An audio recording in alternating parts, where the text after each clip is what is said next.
Assalamualaikum warahmatullahi wabarakatuh. Bertemu lagi di mata kuliah Manajemen Keuangan dan Investasi Syariah.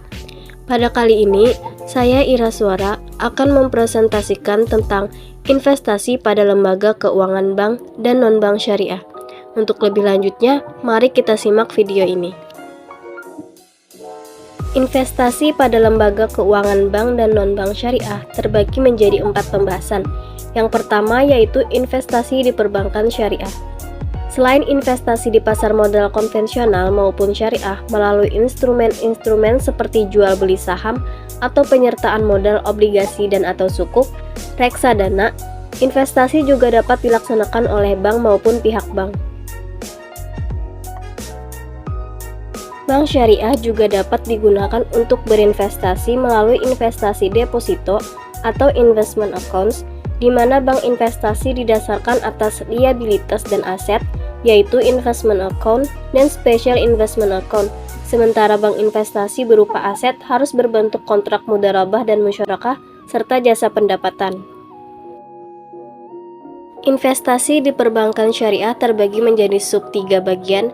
Yang pertama, Islamic Unit Trust Bank Syariah Internasional. Yang kedua, investasi pihak bank sendiri. Dan yang ketiga, produk investasi di bank syariah. Bagian pertama, Islamic Unit Trust Bank Syariah Internasional adalah bank yang menawarkan produk dan layanan perbankan syariah, termasuk di dalamnya adalah unit trust syariah. Unit trust syariah adalah produk investasi yang mengikuti prinsip-prinsip syariah dan diatur oleh hukum syariah. Setiap perusahaan menawarkan beberapa layanan tertentu. Pertama, mereka menawarkan layanan informasi, karena para partisipan memerlukan layanan manajemen investasi yang profesional dan administrasi investasi dengan membayar biaya tertentu dalam bentuk fee, ongkos, atau bagian laba. Kedua, diversifikasi dimungkinkan sesuai dengan besarnya dana. Bagian kedua, investasi pihak bank sendiri.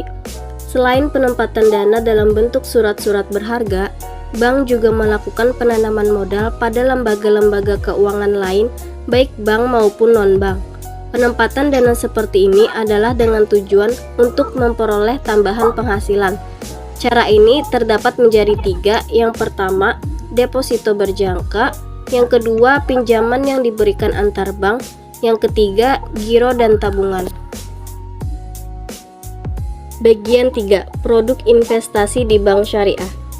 Investasi dana di bank syariah menggunakan prinsip mudharabah. Adapun jenis investasi tersebut terbagi menjadi 2. Yang pertama, mudharabah al-muqayyadah adalah kerjasama antara dua pihak di mana syahibul mal menyediakan modal dan memberikan kewenangan terbatas kepada mudharib dalam menentukan jenis dan tempat investasi.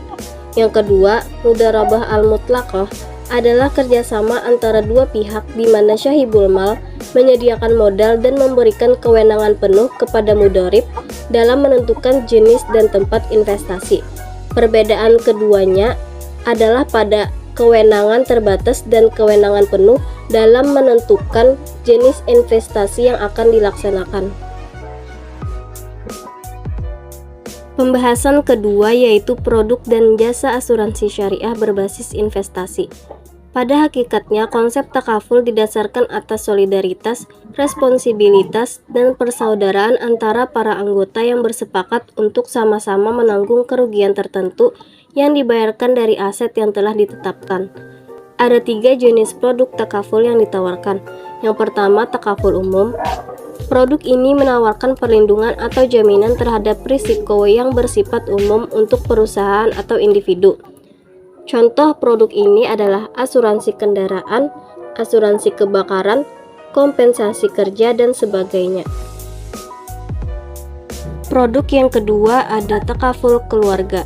Produk ini memberikan jaminan untuk partisipasi individu atau badan-badan usaha dalam jangka panjang yang biasanya berkisar antara 10-40 tahun.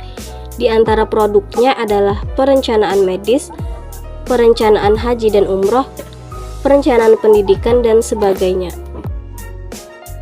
Ketiga ada red takaful. Perusahaan red takaful menawarkan jaminan untuk perusahaan takaful terhadap berbagai risiko kerugian atau penipisan modal dan cadangan yang disebabkan oleh pembukuan klaim yang tinggi. Masuk ke pembahasan yang ketiga, yaitu skema pengelolaan asuransi syariah berbasis investasi. Dalam asuransi takaful, seluruh premi yang dibayar peserta dimasukkan ke dalam rekening bernama tabaruk, yaitu rekening yang digunakan untuk membayar klaim kepada peserta.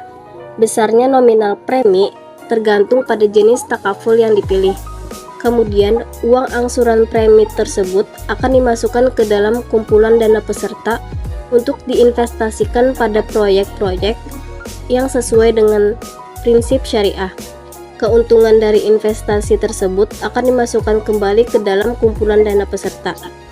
Sedangkan dalam asuransi takaful keluarga, setiap premi takaful yang dibayar dimasukkan ke dalam dua rekening, yaitu rekening tabungan dan rekening tabaruk. Rekening tabungan adalah rekening tabungan peserta yang akan digunakan untuk membayar klaim kepada ahli waris jika peserta meninggal dunia sebelum pertanggungan berakhir. Pembahasan yang terakhir yaitu instrumen investasi pada asuransi syariah dan manfaatnya. Perjanjian yang digunakan dalam asuransi takaful pada dasarnya merupakan suatu konsep investasi. Menurut Fatwa Ulama DSN tentang pedoman umum asuransi syariah, selain takaful berkaitan dengan dana premi khusus, hasil investasi ditambahkan ke dalam dana tabaruk. Asuransi syariah berhak memperoleh ujroh atau fee atas pengelolaan dana tabaruk yang besarnya ditentukan sesuai dengan prinsip adil dan wajar. Hal ini dapat ditemui pada asuransi haji. Selanjutnya, manfaat terhadap investasi takaful yang dapat diperoleh bagi peserta asuransi dapat dikelompokkan ke dalam 3 jenis. Yang pertama, bagi peserta yang masih hidup hingga berakhirnya masa kontrak akan memperoleh 1. Seluruh iurannya yang ada dalam rekening peserta ditambah. 2. Porsi bagi hasil investasi dari dana pada rekening peserta ditambah. 3. Kelebihan dari dana kontribusinya yang ada pada rekening khusus setelah dikurangi pembayaran klaim dan biaya operasional.